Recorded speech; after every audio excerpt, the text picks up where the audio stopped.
Hello everyone. I'm sitting down to put on my makeup for another video to film, and I thought I would do a part 2, a follow-up, kind of give you some tips on how it works for me for Kevyn Aucoin's Foundation Balm. This is actually the foundation I'm going to wear today. Now, I'm only doing this because I have just noticed the polar opposites of one another when I started to watch the reviews on this product. I enjoy it. I like it. But for some reason, others are really like, do not like. And then others are like, yeah, I like it. So I thought I would kind of let you know a few things that works for me. Maybe it works for you. But I'm also going to add in a couple of other things because that's just how it is. Some stuff is going to work and other things are not. And keep that in mind when you're watching all these reviews. Especially pay attention to the creator, the person who's making the videos. Their skin type, the texture of their skin, and how they tend to probably wear their complexion products, because some wear much more heavier than others. So that's just something I think about when I'm also watching the review. I'm going to first start off with a glass skin type of a radiant product. That is how I'm going to prep my skin today with a foundation balm. But I'm going to show you some other products too that I've been using with it.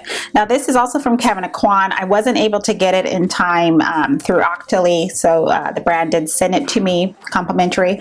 I wasn't able to get this in time to kind of pair it together in the first review.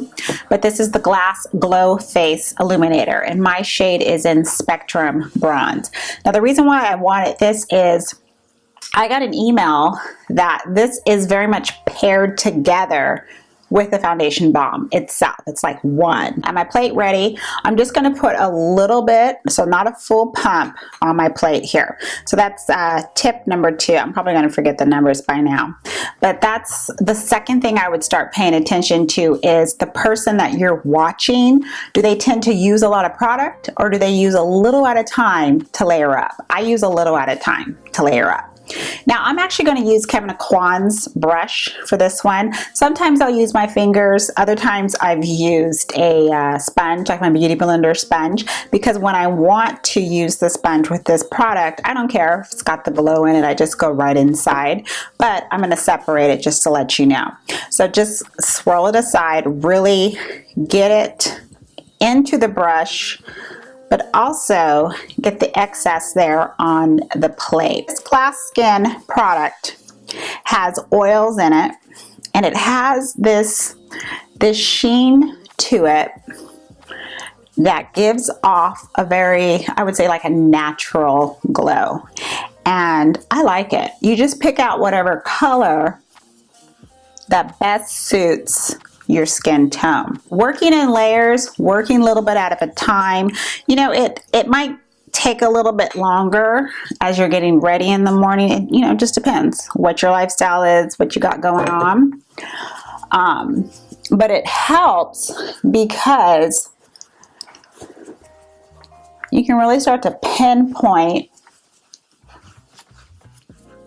how much product you're using. So that's why I tend to do that. It just has that sheen to it. It's very thin and it just feels good on the skin. I feel that my skin is like hydrated without looking greasy, without looking too overly shiny, but it has that glow to it. So that way the foundation will slip and slide and kind of just blend where it needs to go. That's why I like this. So I'm very happy I'm able to kind of just pair that out with the foundation balm. So that might be why it's paired with this foundation balm, because of, I would say, the overall texture of it being a balm, even though it states that it's a hydration type of a product in one. The overall texture of this is still that hybrid of a mousse texture, not thick. It's thin. Like I said in the review, it's a texture that I have not worked with. I don't think ever. I can't recall a product like this that I've used. I wouldn't use a heavy primer. I wouldn't use a pore feeling type of a primer, the ones that you tend to see a lot, or I tend to see a lot in reviews, whether it's Tatcha's, whether it's e.l.f.'s Poreless Putty, I'm trying to think of some other one, Tarte's Smoothless Primer, just anything that has that tendency to have that, the silicone or the dimethicone or something that's going to have that slip, that is going to mesh with this texture and look very drying, in my opinion. So when you're putting that pour on and you're putting it on top, it's just, I feel it's just not a good recipe. You can use a very lightweight oil, or if you have another primer, a little bit more hydrating, that you can just warm up in your palms and just get it and press and just mesh into your skin, let it seep in. You're going to see not only this balm looking good on your skin, I think that you're going to see an overall, just a really good look as far as your complexion base with other makeup products that you use too. So just try that with other products. Or if you have the balm and you can't get it to work, you know, try it out that way. Now the brush that comes with the balm, which I also had reviewed too in the first video, is the actual foundation balm brush. This is slightly tapered, but it is dense. So finely packed bristles, and what this is going to do is, whether you have that movement of going right into the balm or swirling it, it's just going to have the product sit as well as get into the brushes itself and be really nice and packed. This is a brush that's going to apply a lot more product.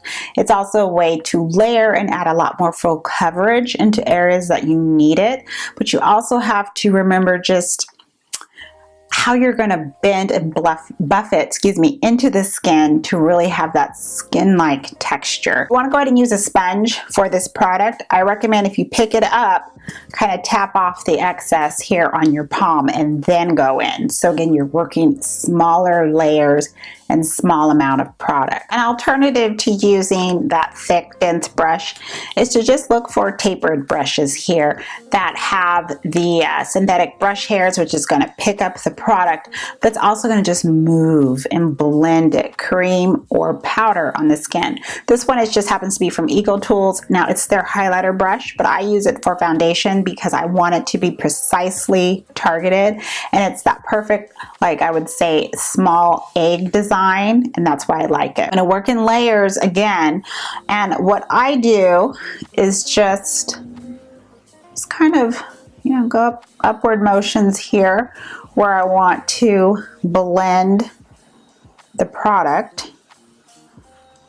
And for me, it's not about getting it all over my face. And I can do another video to show you, I'm going back into the product, how I apply my foundation, because I actually don't put it all over my face.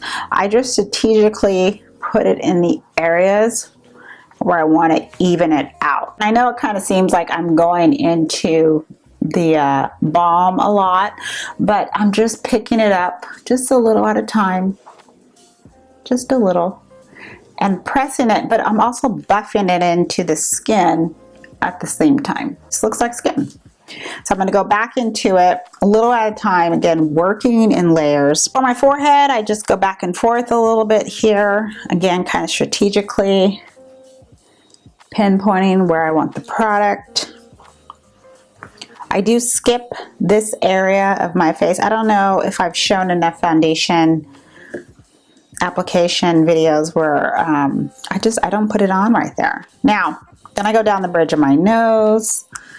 Not a lot of product is still on the brush at that point as I'm going down here, just a little bit. And sometimes, you know, I'll go back in, do a little bit above the lip. I forgot to kind of get that hair up there with my little razor, but you get the idea. And then if you want to go in more, just to kind of build up in those areas that you need to, you know, you can do that.